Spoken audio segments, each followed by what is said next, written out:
అమలాపురానికి ఒక విశేషం. మీ లలిత జ్యువెలరీ అమలాపురానికి వచ్చేసింది. డిసెంబర్ 16న బ్రహ్మాండమైన ప్రారంభోత్సవం. లలిత జ్యువెలరీ. ఇప్పుడు ఎవరికి ఊరికే రావు. బాలకృష్ణ గారు అనగానే బయట ఒక రకమైన ఇమేజ్ ఉంది సార్. చాలా మంచి మనిషి, కోపం వస్తే ఎవరున్నా కూడా తట్టుకోలేరు అని ఒక, అంటే ఆయన ఉన్నారు అంటే నేను చాలాసార్లు నేను సెట్కి వెళ్ళేవాడిని. ఆయన ఉన్నారంటే పిన్ డ్రాప్ సైలెన్స్, అటువైపు వెళ్ళడానికి భయపడుతుంటారు. ఈవెన్ డైరెక్షన్ డిపార్ట్మెంట్ కూడా భయపడుతుంటారు, చాలా భయపడుతుంటారు. బాబు గారు అక్కడ ఉన్నారు వెళ్ళొద్దని. సో అలాగొకటి, అంటే ఆయన కావాలని అది క్రియేట్ చేసిందో తెలియదు, లేకపోతే వీళ్ళు పక్కనుండే వాళ్ళు క్రియేట్ చేసిందో తెలియదు. ఆయనైతే చాలా సరదాగా ఉంటారు. ఎందుకంటే నేను ఆయన్ని సింహ 50 days ఫంక్షన్లో చూశాను. ఒకరోజు వైస్రాయ్లో అయింది 50 days విజయోత్సవ సభ. ఆ రోజు ఆయన చిన్నపిల్లవాళ్ళలాగా కాక్టైల్ పార్టీ కూడా నడుస్తూ ఉంది. జూనియర్ ఆర్టిస్టులుగా చేసిన వాళ్ళు, ఫైటర్స్గా చేసిన వాళ్ళకి ఈయన పెగ్గు కల్పిస్తున్నారు. తాగండి తాగండి నా ఒక చిన్నపిల్లవాళ్ళలాగా, అంటే అట్లా ఎంజాయ్ చేస్తూ ఉన్నారు.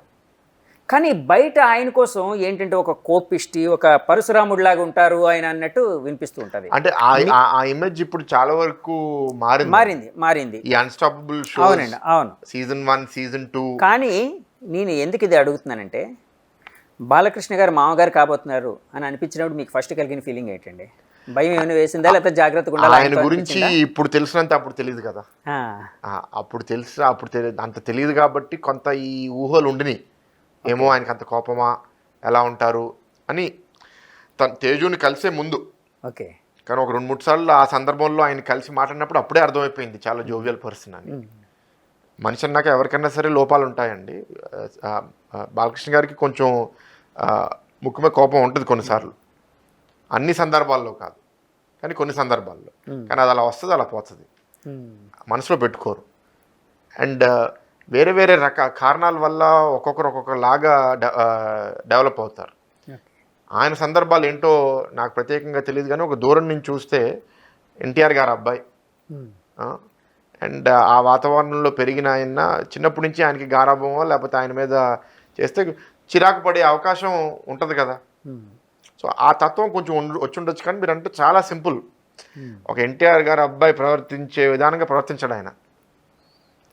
ఆయన ఏమి నాకు ఇది చాలా లగ్జరీ కార్ కావాలి, లగ్జరీ బట్టలు కావాలి, లగ్జరీ మేకప్ కావాలి అనేది ఏమి ఉండదు. చాలా చాలా సింపుల్. ఒక ఎంట్రీలో ఒక హీరో మొదటి సినిమాలో వాళ్ళకి ఎలాంటి సదుపాయాలు ఉంటాయో అలాంటి సదుపాయాలతో ఈయన అడ్జస్ట్ అయిపోతాడు. బాలకృష్ణ గారి కోపాన్ని మీరు అల్లుడైన తర్వాత ఎప్పుడైనా, అంటే మీ మీద కాదు, ఆయన కోపాన్ని చాలాసార్లు చూసారండి? చాలాసార్లు చూసాను. వస్తుంది కోపం, ఎందుకు రాదు? ఓకే. ఆయనతో కలిసినప్పుడు, సరే రాజకీయాలు పక్కన పెట్టండి సార్, సరదాగా మాట్లాడుకునేటప్పుడు ఆయన ఎక్కువ సినిమాల కోసం మాట్లాడుతూ ఉంటారు కదండి. అంటే చాలాసార్లు సినిమాల కోసం, ఎన్టీఆర్ గారి కోసం, ఆ సినిమాల కోసం, పూర్వ జానపద సినిమాల కోసం ఎక్కువ మాట్లాడుతూ వింటారని నాకు తెలిసింది. మీతో ఎలాంటి మాటలు జరిగేవి? అంటే సినిమాల గురించి మాట్లాడతాము బాగా, కానీ ఆయనకి ఇది చాలా గొప్ప మెమరీ అండి. అండ్ ఆయన చాలా రిలీజియస్ అండ్ ఆల్సో చాలా పద్ధతి. మాకు ఒక డీన్ ఉన్నారు, సయ్యద్ అక్బరుద్దీన్ గారని, గీతంలో ఒక ఇన్స్టిట్యూషన్ని చూసుకుంటారు. చాలా మంచి ఆయన, ఐఎఫ్ఎస్ ఆఫీసరు. ఇండియాకి యునైటెడ్ నేషన్స్కి అంబాసిడర్గా చేసి రిటైర్ అయ్యి మమ్మల్ని జాయిన్ అయ్యారు.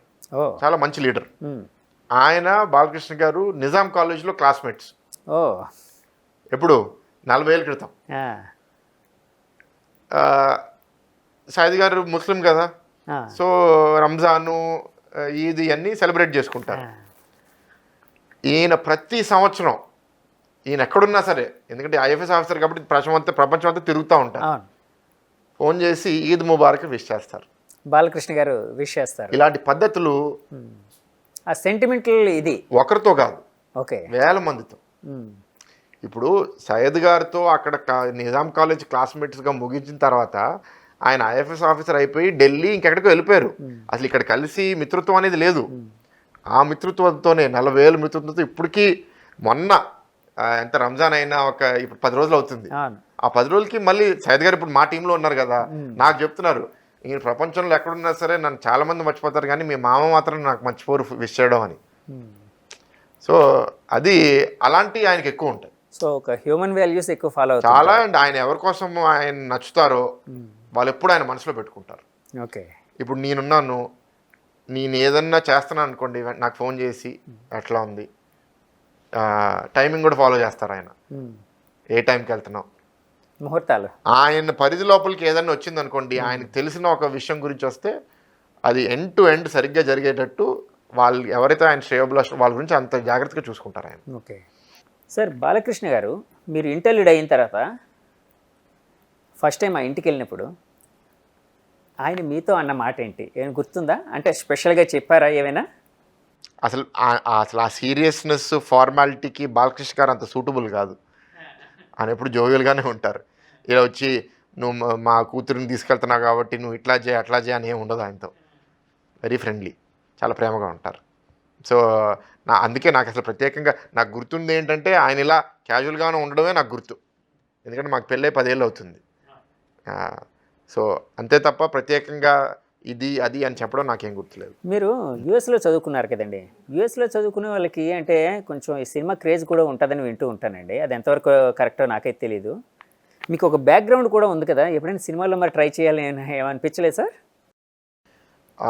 మామూలుగా తల్లిదండ్రులు పిల్లలు సినిమాకి చిన్నప్పుడు వెళ్ళకూడదని అనుకుంటారు. కానీ మా ఇంట్లో మా అమ్మ నైట్ బర్డ్, సో అలవాటు నాకు కూడా ఇచ్చింది. సో మా నాన్న ఎప్పుడు కష్టపడి పనిచేసేవారు, ఎక్కువ ఇంట్లో ఊర్లో ఉండేవారు కాదు. మా ఇంటి పక్కనే థియేటర్ ఉంటుంది, దాంట్లో ఇంగ్లీష్ సినిమాలు అంటే star wars, lord of the rings. ఎక్కడ సార్ ఇది ఏరియా? బషీర్బాగ్, హైదరాబాద్. ఓకే, హైదరాబాద్ బషీర్బాగ్. అక్కడ స్కైలైన్ థియేటర్, స్కైలైన్ స్టెర్లింగ్. నేను చాలాసార్లు వెళ్ళేవాడిని అండి, నేను ఎప్పుడూ ఉంటాను అక్కడ. సో అక్కడ శుక్రవారం. సో హాలీవుడ్ మూవీస్, చాలా మూవీస్కి week days Tuesday, Wednesday, Thursday తీసుకెళ్ళిపోయారు. ఓకే. సో నాకు సినిమాల మీద ప్రేమ అనేది చిన్న వయసు నుంచి వచ్చింది, from the age of 5-6. Okay. So నేను అట్లాగే పెరిగా. అండ్ అన్ని సినిమాలు ఇంగ్లీషు, హిందీ, తెలుగు అన్నీ చూస్తా. సో సినిమాతో ప్రేమ అనేది చిన్నప్పటి నుంచి ఉంది. ఇప్పుడు పెళ్ళి అవ్వడం అనేది 10 ఏళ్ళ క్రితం అయింది, కానీ సినిమాల ప్రేమ అనేది చిన్న వయసు. ఇన్ఫ్యాక్ట్ నాకు పెళ్ళి అయిన తర్వాత సినిమాలు తగ్గిపోయినాయి చూడటం. అండ్ సినిమాల్లో ట్రై చేయడం అనేది రకరకాలుగా అండి. ఒకటి, దానికి ఒక టాలెంట్ ఉండాలి, బాగా యాక్ట్ చేయగలగాలి, బాగా డ్యాన్స్ చేయగలగాలి, బాగా డైలాగులు చెప్పగలగాలి. డైలాగుల వరకు మేనేజ్ చేస్తానేమో కానీ యాక్టింగ్ నాకు అంత సరిగ్గా రాదు. సో నా మొహం మీద తెలిసిపోతుంది నా ఎమోషన్. సో నేను ఫేక్ చేస్తున్నానని తెలిసిపోతుంది. సో దానివల్ల ఎప్పుడు నాకు యాక్టింగ్ సూటబుల్ అని అనిపించలేదు.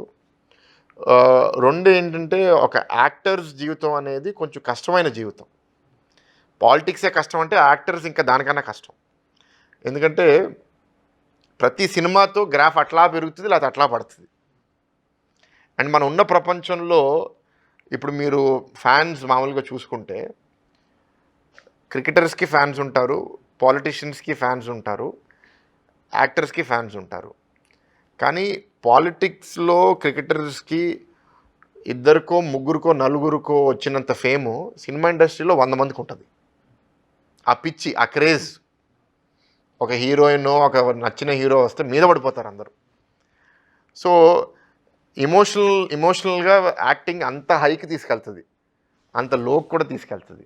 అంత ఎమోషనల్ వేరియంట్స్ నా లైఫ్లో ఉండడం నాకు ఇష్టం లేదు. సో అండ్ ఆ ఎమోషనల్ టర్మాయిల్ నాకు సూటబుల్ కాదు.